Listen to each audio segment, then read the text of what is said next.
الحمد للہ رب العالمین والصلاة والسلام علی سید الانبیاء والمرسلین اما بعد فاعوذ باللہ من الشیطان الرجیم بسم اللہ الرحمن الرحیم۔ سبق نمبر 66 فقہ بہار شریعت، جلد دوم، حصہ نہم۔ اس میں ہم جہاد کے حوالے سے باتیں پڑھ رہے تھے۔ آج کا جو عنوان ہے اصطلاح کفار کا بیان، یہاں سے انشاءاللہ تعالیٰ آگے مزید پڑھنے کی سعادت پاتے ہیں۔ توجہ کے ساتھ سماعت کرتے جائیں، انشاءاللہ تعالیٰ خوب دینی مسائل سیکھنے کا موقع ملے گا۔ مسئلہ نمبر 1 یہاں پر، دارالحرب میں ایک کافر نے دوسرے کافر کو قید کر لیا، یعنی جنگ میں پکڑ لیا۔ وہ اس کا مالک ہو گیا، لہٰذا اگر ہم ان سے خرید لیں یا ان قید کرنے والوں پر مسلمانوں نے چڑھائی کی اور اس کافر کو ان سے لے لیا تو مسلمان مالک ہو گئے۔ یہی حکم اموال کا بھی ہے۔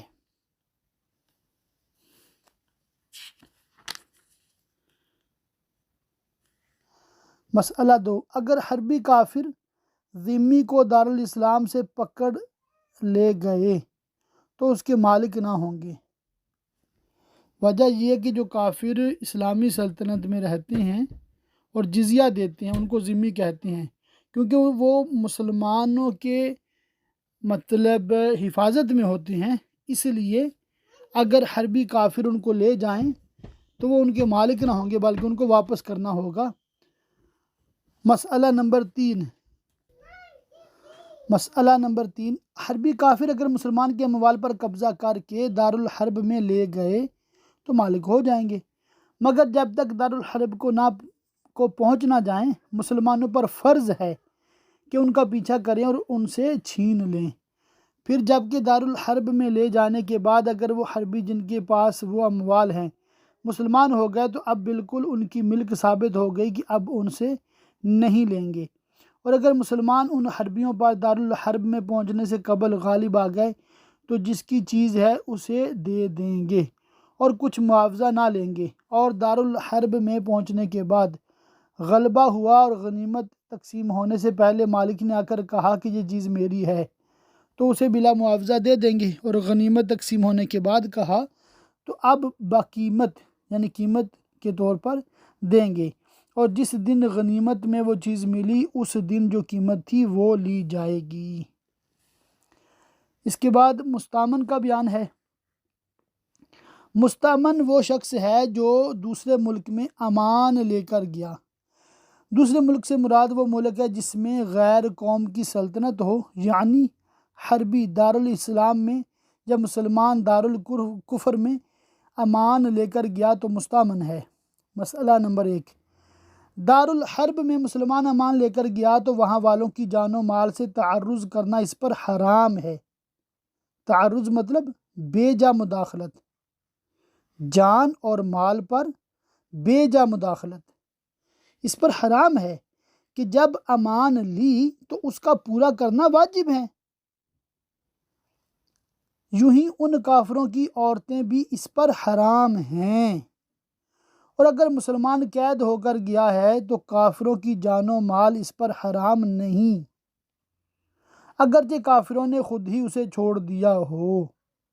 یعنی یہ اگر وہاں سے کوئی چیز لے آیا یا کسی کو مار ڈالا تو گناہ گار نہیں کہ اس نے ان کے ساتھ کوئی معاہدہ نہیں کیا ہے جس کا خلاف کرنا جائز نہ ہو۔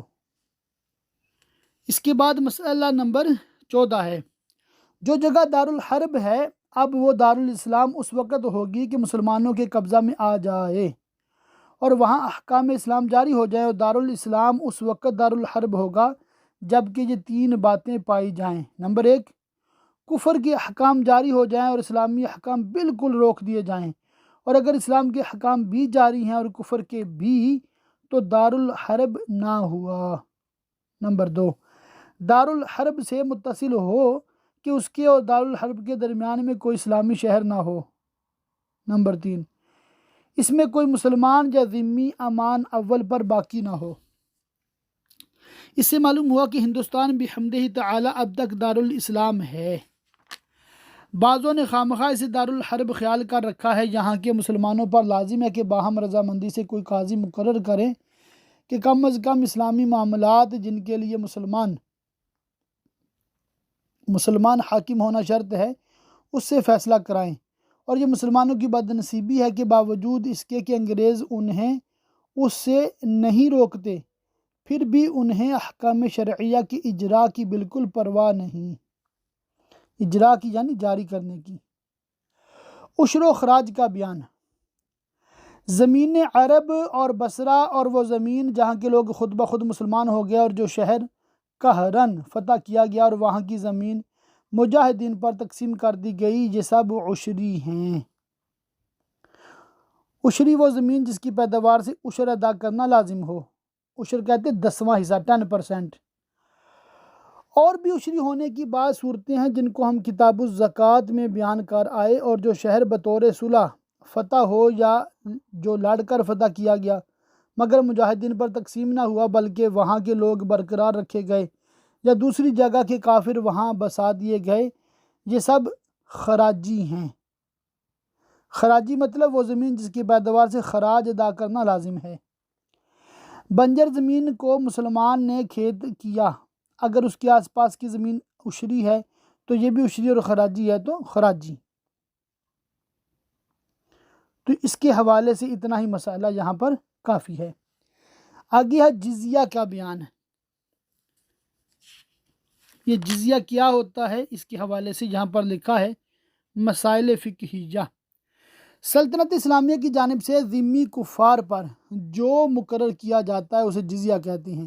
جزیہ کی دو قسمیں، ایک وہ کہ ان سے کسی مقدار معین پر صلح ہوئی کہ سالانہ وہ ہمیں اتنا دیں گے، اس میں کمی بیشی کچھ نہیں ہو سکتی، نہ شرع نے اس کی کوئی خاص مقدار مقرر کی بلکہ جتنے پر صلح ہو جائے وہ ہے۔ دوسری یہ کہ ملک کو فتح کی اور کافروں کی املاک بدستور چھوڑ دیے گئے، ان پر سلطنت کی جانب سے حسب حال کچھ مقرر کیا جائے، اس میں ان کی خوشی یا ناخوشی کا اعتبار نہیں، اس کی مقدار یہ ہے کہ مالداروں پر 48 درہم سالانہ، ہر مہینے میں 4 درہم، متوسط شخص پر 24 درہم سالانہ، ہر مہینے میں 2 درہم، فقیر کمانے والے پر 12 درہم سالانہ، ہر ماہ میں 1 درہم۔ اب اختیار ہے کہ شروع سال میں سال بھر کا لے لیں یا ماہ بماہ وصول کریں، دوسری صورت میں آسانی ہے۔ مالدار اور فقیر اور متوسط کس کو کہتے ہیں، یہ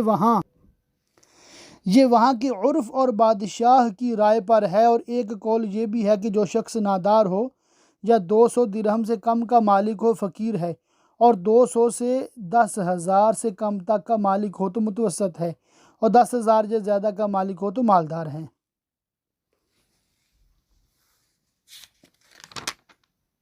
مسئلہ نمبر 10 ہے، دارالاسلام ہونے کے بعد ذمی اب نئے گرجے اور بت خانے اور آتش کدہ نہیں بنا سکتے، اور پہلے کے جو ہیں وہ باقی رکھے جائیں گے۔ اگر لڑ کر شہر کو فتح کیا ہے تو وہ رہنے کے مکان ہوں گے، اور صلح کے ساتھ فتح ہوا تو بدستور عبادت خانے رہیں گے۔ اگر ان کے عبادت خانے منہدم ہو گئے اور پھر بنانا چاہیں تو جیسے تھے ویسے ہی اسی جگہ بنا سکتے ہیں، نہ بڑھا سکتے ہیں نہ دوسری جگہ ان کے بدلے میں بنا سکتے، نہ پہلے سے زیادہ مستحکم بنا سکتے۔ مثلا پہلے کچا تھا تو اب بھی کچا ہی بنا سکیں گے، اینٹ کا تھا تو پتھر کا نہیں بنا سکتے، اور بادشاہ اسلام یا مسلمانوں نے منہدم کر دیا ہے تو اسے دوبارہ نہیں بنا سکتے، اور خود منہدم کیا ہو تو بنا سکتے، اور بیشتر سے اب کچھ زیادہ کر دیا ہو تو ڈھا دیں گے۔ مسئلہ 11، ذمی کافر مسلمانوں سے وضع، قطع، لباس وغیرہ ہر بات میں ممتاز رکھا جائے۔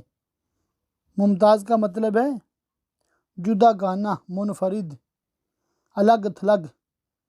جس قسم کا لباس مسلمانوں کا ہو وہ ذمی نہ پہنے، اس کی زین بھی اور طرح کی ہوگی۔ ہتھیار بنانے کی اسے اجازت نہیں بلکہ اسے ہتھیار رکھنے بھی نہ دیں گے۔ زنار وغیرہ جو اس کی خاص علامت کی چیزیں ہیں، زنار کہتے ہیں وہ دھاگا یا ڈوری جو ہندو گلے سے بغل کے نیچے تک ڈالتے ہیں، جبکہ عیسائی، مجوسی اور یہودی کمر میں باندھتے ہیں۔ زنار وغیرہ جو اس کی خاص علامت کی چیزیں ہیں انہیں ظاہر رکھے کہ مسلمان کو دھوکہ نہ ہو۔ امامہ نہ باندھے، ریشم کی زنار نہ باندھے، لباس فاخرہ عمدہ لباس جو علماء وغیرہ اہل شرف کے ساتھ مخصوص ہے نہ پہنے۔ مسلمان کھڑا ہو تو وہ اس وقت نہ بیٹھے۔ ان کی عورتیں بھی مسلمان عورتوں کی طرح کپڑے وغیرہ نہ پہنیں۔ ذمیوں کے مکانوں پر بھی کوئی علامت ایسی ہو جسے پہچانے جائیں کہ کہیں سائل دروازوں پر کھڑا ہو کر مغفرت کی دعا نہ دے، غرض اس کی ہر بات مسلمانوں سے جدا ہو۔ اب چونکہ ہندوستان میں اسلامی سلطنت نہیں، لہٰذا مسلمانوں کو یہ اختیار نہ رہا کہ کفار کو کسی وضع وغیرہ کا پابند کریں۔ البتہ مسلمانوں کے اختیار میں یہ ضرور ہے کہ خود ان کی وضع اختیار نہ کریں، مگر بہت افسوس ہوتا ہے جب کہ کسی مسلمان کو کافروں کی صورت میں دیکھا جاتا ہے۔ لباس و وضع قطع میں کفار سے امتیاز نہیں رکھتے، بلکہ بعض مرتبہ ایسا اتفاق ہوا ہے کہ نام دریافت کرنے کے بعد معلوم ہوا کہ یہ مسلمان ہے۔ مسلمانوں کا ایک خاص امتیاز داڑھی رکھنا تھا۔ اس کو آج کل لوگوں نے بالکل فضول سمجھ رکھا ہے۔ نصارہ کی تقلید میں داڑھی کا صفایا اور سر پر بالوں کا گپھا، مونچھیں بڑی بڑی یا بیچ میں ذرا سی جو دیکھنے سے مصنوعی معلوم ہوتی ہیں، اگر رکھیں تو نصارہ کسی کم کریں تو نصارہ کی طرح۔ اسلامی بات سب ناپسند۔ کپڑے جوتے ہوں تو نصرانیوں کے سے، کھانا کھائیں تو ان کی طرح، اور اب کچھ دنوں سے جو نصارہ کی طرف سے منحرف ہوئے تو گھر لوٹ کر نہ آئے بلکہ مشرکوں ہندوؤں کی تقلید اختیار کی، ٹوپی ہندوؤں کے نام کی، ہندو جو کہیں اس پر دل و جان سے حاضر، اگرچہ اسلام کے حکم پس پشت ہوں، اگر وہ کہے اور جب وہ کہے روزہ رکھنے کو تیار، مگر رمضان میں پان کھا کر نکلنا نہ شرم نہ عار، وہ کہے تو دن بھر بازار بند، خرید و فروخت حرام، اور خدا فرماتا ہے کہ جب جمعہ کی اذان ہو تو خرید و فروخت چھوڑو، اس کی طرف اصلاً التفات نہیں۔ غرض مسلمانوں کی جو ابتر حالت ہے اس کا کہاں تک رونا رویا جائے۔ یہ حالت نہ ہوتی تو یہ دن کیوں دیکھنے پڑتے، اور جب ان کی قوت منفعلہ کسی بات سے متاثر ہونے کی صلاحیت اتنی قوی ہے اور قوت فاعلہ کسی بات میں اثر ڈالنے کی قوت زائل ہو چکی، تو اب کیا امید ہو سکتی ہے کہ یہ مسلمان کبھی ترقی کا زینہ طے کریں گے؟ غلام بن کر اب بھی ہیں اور جب بھی رہیں گے، والعیاذ باللہ تعالی۔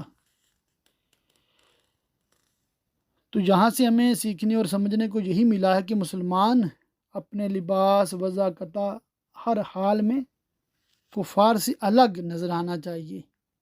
مردوں کی ماشاءاللہ داڑیاں ہوں، ٹھیک ہے، ممکن ہو تو زلفیں، امامہ یا کم از کم ٹوپی سے سر کو ڈھانپا ہو۔ اسی طرح مسلم خواتین جو ہیں وہ باپردہ ہوں۔ سبحان اللہ۔ مسئلہ نمبر 12، نصرانی نے مسلمان سے گرجے کا راستہ پوچھا، یا ہندو نے مندر کا تو نہ بتائے کہ گناہ پر اعانت کرنا ہے۔ اگر کسی مسلمان کا باپ یا ماں کافر ہے اور کہے کہ تو مجھے بت خانہ پہنچا دے تو نہ لے جائے، اور اگر وہاں سے آنا چاہتے ہیں تو لا سکتا ہے۔ کافر کو سلام نہ کرے مگر با ضرورت، اور وہ آتا ہو تو اس کے لیے راستہ وسیع نہ کرے بلکہ اس کے لیے تنگ راستہ چھوڑے۔ مسئلہ 14، کافر سنکھ ایک قسم کا باجا جو قدیم زمانے سے مندروں میں پوجا پاٹ کے وقت یا اس کے اعلان کے لیے بجایا جاتا ہے، یا ناقوس سنکھ جو ہندو پوجا کے وقت بجاتے ہیں۔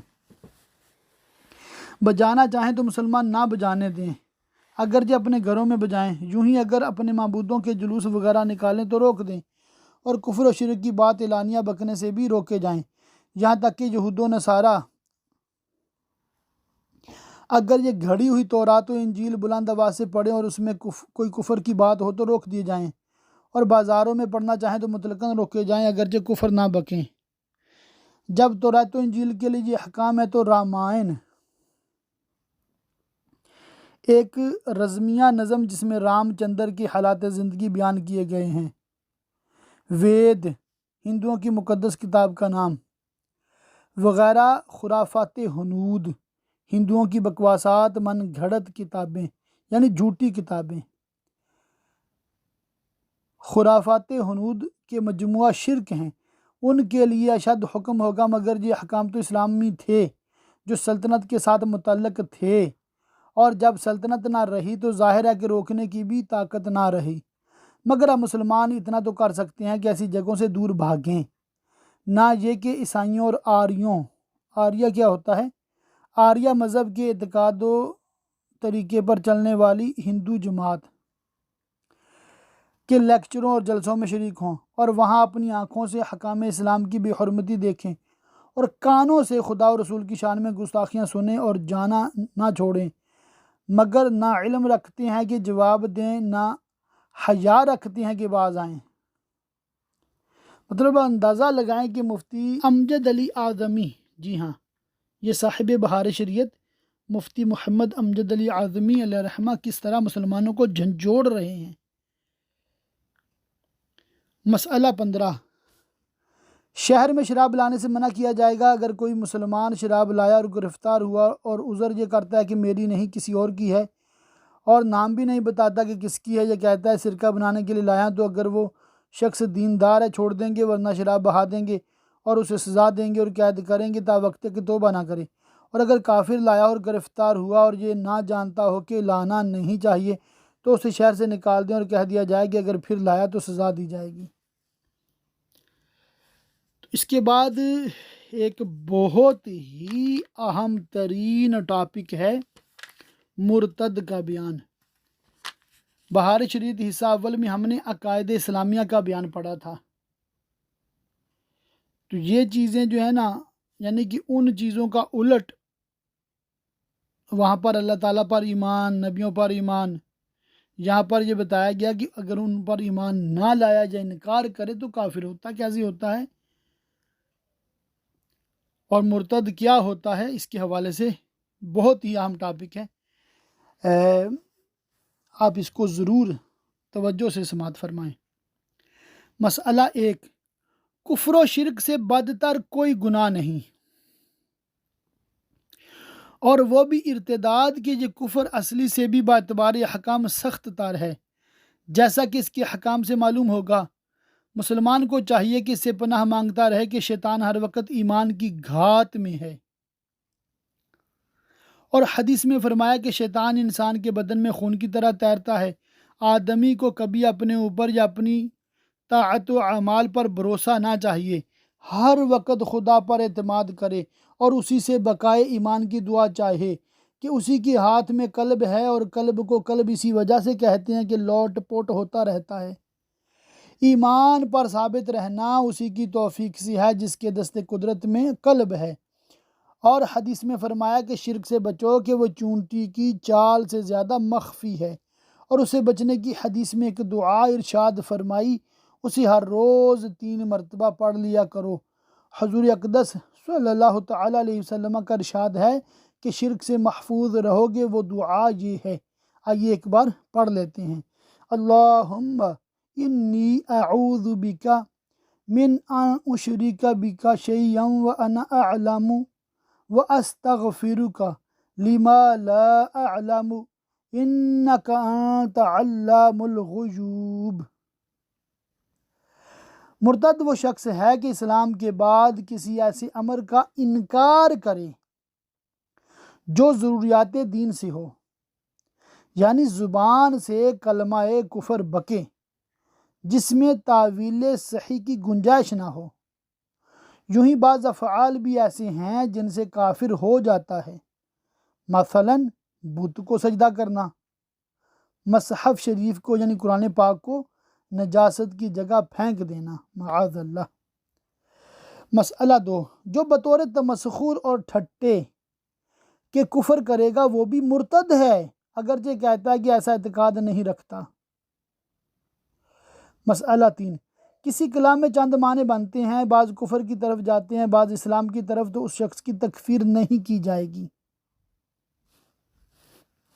یعنی اس کو کافر قرار نہیں دیا جائے گا۔ ہاں اگر معلوم ہو کہ قائل نے معنی کفر کا ارادہ کیا، مثلا وہ خود کہتا کہ میری مراد یہی ہے، تو کلام کا محتمل ہونا نفع نہ دے گا۔ یہاں سے معلوم ہوا کہ کلمہ کے کفر ہونے سے قائل کا کافر ہونا ضرور نہیں۔ آج کل بعض لوگوں نے یہ خیال کر لیا ہے کہ اگر کسی شخص میں ایک بات بھی اسلام کی ہو تو اسے کافر نہ کہیں گے۔ یہ بالکل غلط ہے۔ کیا یہود و نصارہ میں اسلام کی کوئی بات نہیں پائی جاتی؟ حالانکہ قرآن عظیم میں انہیں کافر فرمایا گیا، بلکہ بات یہ ہے کہ علماء نے فرمایا یہ تھا کہ اگر کسی مسلمان نے ایسی بات کہی جس کے بعض معنی اسلام کے مطابق ہیں تو کافر نہ کہیں گے۔ اس کو ان لوگوں نے یہ بنا لیا۔ ایک یہ وبا بھی پھیلی ہوئی ہے، کہتے ہیں کہ ہم تو کافر کو بھی کافر نہ کہیں گے کہ ہمیں کیا معلوم کہ اس کا خاتمہ کفر پر ہوگا۔ یہ بھی غلط ہے۔ قرآن عظیم نے کافر کو کافر کہا اور کافر کہنے کا حکم دیا، قل یا ایہا الکافرون۔ اور اگر ایسا ہے تو مسلمان کو بھی مسلمان نہ کہو، تمہیں کیا معلوم کہ اسلام پر مرے گا۔ خاتمہ کا حال تو خدا جانے، مگر شریعت نے کافر و مسلم میں امتیاز رکھا ہے۔ اگر کافر کو کافر نہ جانا جائے تو کیا اس کے ساتھ وہی معاملات کرو گے جو مسلم کے ساتھ ہوتے ہیں؟ حالانکہ بہت سے امور ایسے ہیں جن میں کفار کے حقاں مسلمانوں سے بالکل جدا ہیں، مثلا ان کے جنازہ کی نماز نہ پڑھنا، ان کے لیے استغفار نہ کرنا، ان کو مسلمانوں کی طرح دفن نہ کرنا، ان کو اپنی لڑکیاں نہ دینا، ان پر جہاد کرنا، ان سے جزیہ لینا، اس سے انکار کریں تو قتل کرنا وغیرہ وغیرہ۔ بعض جاہل یہ کہتے ہیں کہ ہم کسی کو کافر نہیں کہتے، عالم لوگ جانیں وہ کافر کہیں۔ مگر کیا یہ لوگ نہیں جانتے کہ عوام کے تو وہی عقائد ہوں گے جو قرآن و حدیث وغیرہ ہما سے علماء نے انہیں بتائے، یا عوام کے لیے کوئی شریعت جداگاہ نہ ہے؟ جب ایسا نہیں تو پھر عالم دین کے بتائے پر کیوں نہیں چلتے؟ نیز یہ کہ ضرورت کا انکار کوئی ایسا امر نہیں جو علماء ہی جانیں۔ عوام جو علماء کی صحبت سے مشرف ہوتے رہتے ہیں وہ بھی ان سے بے خبر نہیں ہوتے، پھر ایسے معاملہ میں پہلو تہی اور اعراض کے کیا معنی؟ مسئلہ 4، کہنا کچھ چاہتا تھا اور زبان سے کفر کی بات نکل گئی تو کافر نہ ہوا، یعنی جبکہ اس امر سے اظہار نفرت کرے کہ سننے والوں کو بھی معلوم ہو جائے کہ غلطی سے یہ لفظ نکلا ہے، اور اگر بات کی پچ کی یعنی کی ہوئی بات پر اڑا رہا تو اب کافر ہو گیا کہ کفر کی تائید کرتا ہے۔ مسئلہ 5، کفری بات کا دل میں خیال پیدا ہوا اور زبان سے بولنا برا جانتا ہے تو یہ کفر نہیں بلکہ خاص ایمان کی علامت ہے کہ دل میں ایمان نہ ہوتا تو اسے برا کیوں جانتا۔ نمبر 6، مرتد ہونے کی چند شرطیں ہیں۔ نمبر 1، عقل، نہ سمجھ بچہ اور پاگل سے ایسی بات نکلی تو حکم کفر نہیں۔ نمبر 2، ہوش، اگر نشہ میں بکا تو کافر نہ ہوا۔ 3، اختیار، مجبوری و اکراہ کی صورت میں حکم کفر نہیں۔ مجبوری کے یہ معنی ہے کہ جان جانے یا عضو کٹنے یا ضرب شدید کا صحیح اندیشہ ہو۔ اس صورت میں صرف زبان سے اس کلمہ کے کہنے کی اجازت ہے بشرطے کہ دل میں وہی اطمینان ایمانی ہو۔ الا من اکرہ وقلبہ مطمئن بالایمان، جو شخص معاذ اللہ مرتد ہو گیا تو مستحب ہے کہ حاکم اسلام اس پر اسلام پیش کرے، اور اگر وہ کچھ شبہ بیان کرے تو اس کا جواب دے، اور اگر مہلت مانگے تو 3 دن قید میں رکھے اور ہر روز اسلام کی تلقین کرے۔ یوں ہی اگر اس نے مہلت نہ مانگی مگر امید ہے کہ اسلام قبول کر لے گا، جب بھی 3 دن قید میں رکھا جائے، پھر اگر مسلمان ہو جائے فبیہا، ورنہ قتل کر دیا جائے۔ بغیر اسلام پیش کیے اسے قتل کر ڈالنا مکروہ ہے۔ مرتد کو قید کرنا اور اسلام نہ قبول کرنے پر قتل کر ڈالنا بادشاہ اسلام کا کام ہے، اور اس سے مقصود یہ ہے کہ ایسا شخص اگر زندہ رہا اور اس سے تعرض نہ کیا گیا تو ملک میں طرح طرح کے فساد پیدا ہوں گے اور فتنہ کا سلسلہ روز بروز ترقی پذیر ہوگا، جس کی وجہ سے امن عامہ میں خلل پڑے گا، لہذا ایسے شخص کو ختم کر دینا ہی مقتضائے حکمت تھا۔ اب چونکہ حکومت اسلام ہندوستان میں باقی نہیں، کوئی روک تھام کرنے والا باقی نہ رہا، ہر شخص جو چاہتا ہے بکتا ہے، اور آئے دن مسلمانوں میں فساد پیدا ہوتا ہے، نئے نئے مذہب پیدا ہوتے رہتے ہیں، ایک خاندان بلکہ بعض جگہ ایک گھر میں کئی مذہب ہیں اور بات بات پر جھگڑے لڑائی ہیں۔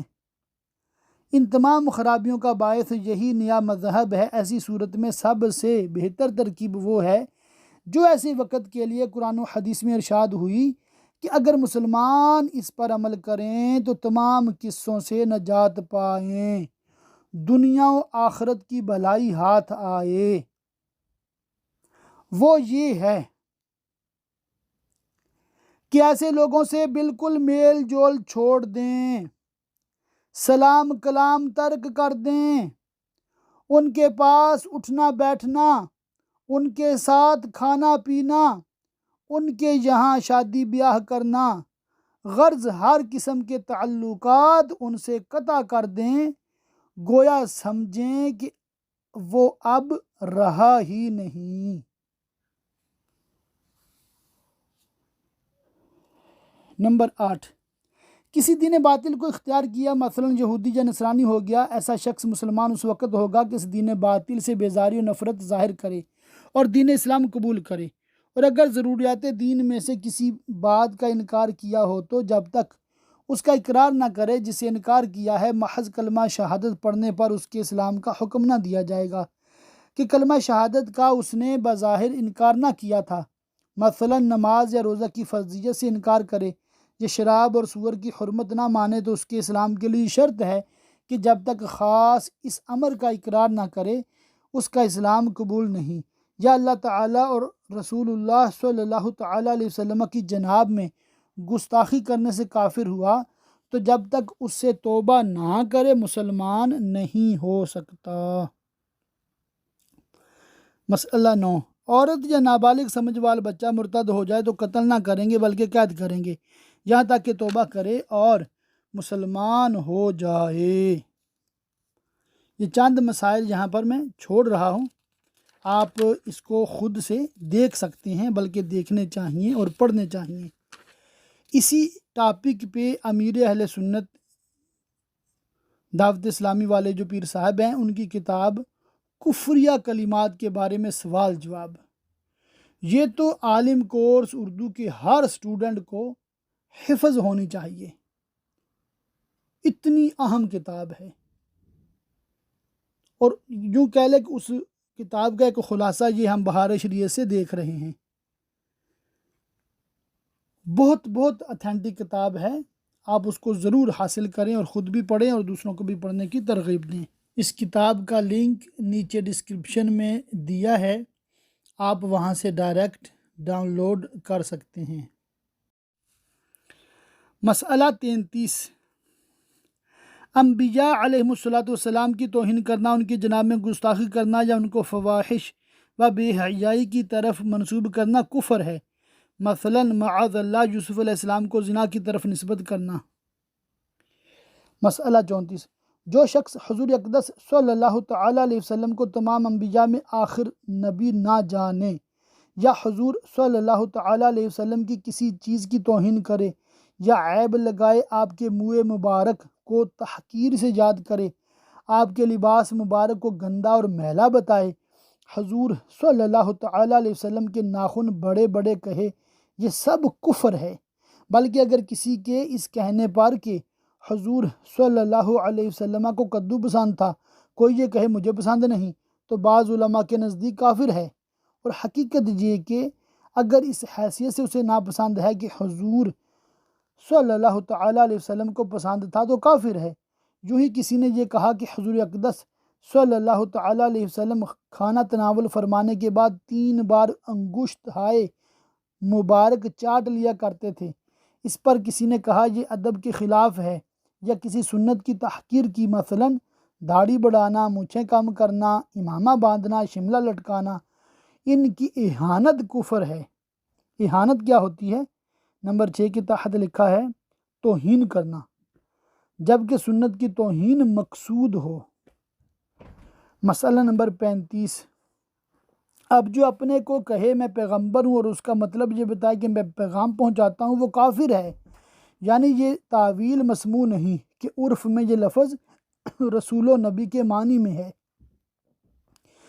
مسئلہ 36، حضرت شیخین رضی اللہ تعالی عنہما یعنی حضرت ابوبکر اور حضرت عمر کی شان پاک میں سب و شتم کرنا یعنی لعن طعن کرنا، تبرہ کرنا یعنی اظہار بیزاری کرنا، یا حضرت صدیق اکبر رضی اللہ تعالیٰ عنہ کی صحبت یا امامت و خلافت سے انکار کرنا کفر ہے۔ حضرت ام المومنین صدیقہ رضی اللہ تعالیٰ عنہ کی شان پاک میں قذف جیسی ناپاک تہمت لگانا یقیناً قطعاً کفر ہے۔ آخری مسئلہ ہے نمبر 49 ہولی ہندوؤں کا ایک تہوار جو موسم بہار میں منایا جاتا ہے۔ دیوالی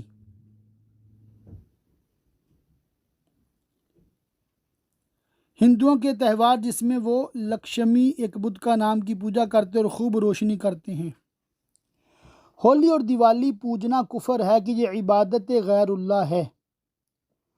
کفار کے میلوں تہواروں میں شریک ہو کر ان کے میلے اور جلوس مذہبی کی شان و شوکت بڑھانا کفر ہے، جیسے رام لیلا ہندوؤں کا ایک میلہ جو رام چندر کے راون بت کا نام پر فتح پانے کی یاد میں منایا جاتا ہے، اور جنم اشٹمی ہندوؤں کا ایک تہوار جس میں کرشن کے جنم کی خوشی منائی جاتی ہے۔ کرشن ہندوؤں کے 3 سب سے بڑے دیوتاؤں میں سے تیسرا دیوتا ہے جسے مہادیو بھی کہتے ہیں۔ ہندوؤں کے عقیدے کے مطابق اس کا کام مخلوق کو موت کے گھاٹ اتارنا ہے۔ اور رام نومی ہندوؤں کا وہ تہوار جو رام چندر کے جنم کے دن خوشی کے طور پر مناتے ہیں، وغیرہ کے میلوں میں شریک ہونا۔ یوں ہی ان کے تہواروں کے دن محض اس وجہ سے چیزیں خریدنا کہ کفار کا تہوار ہے، یہ بھی کفر ہے۔ جیسے دیوالی میں کھلونے اور مٹھائیاں خریدی جاتی ہیں کہ آج خریدنا دیوالی منانے کے سوا کچھ نہیں۔ یوں ہی کوئی چیز خرید کر اس روز مشرکین کے پاس ہدیہ کرنا، گفٹ کرنا، جبکہ مقصود اس دن کی تعظیم ہو تو کفر ہے۔ مسلمانوں پر اپنے دین و مذہب کا تحفظ لازم ہے۔ دینی حمیت اور دینی غیرت سے کام لینا چاہیے۔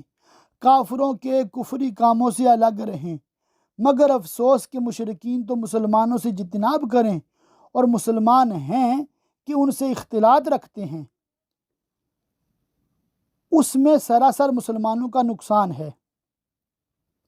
اسلام خدا کی بڑی نعمت ہے، اس کی قدر کرو، اور جس بات میں ایمان کا نقصان ہے اس سے دور بھاگو، ورنہ شیطان گمراہ کر دے گا اور یہ دولت تمہارے ہاتھ سے جاتی رہے گی، پھر کفِ افسوس ملنے کے سوا کچھ ہاتھ نہ آئے گا۔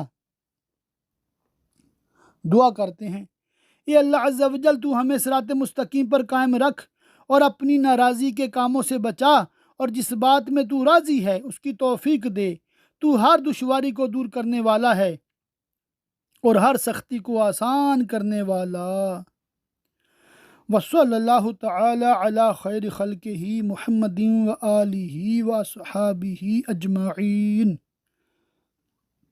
والحمد للہ رب العالمین۔ اللہ کے فضل سے بہار شریعت کے 9 حصے مکمل ہو گئے ہیں۔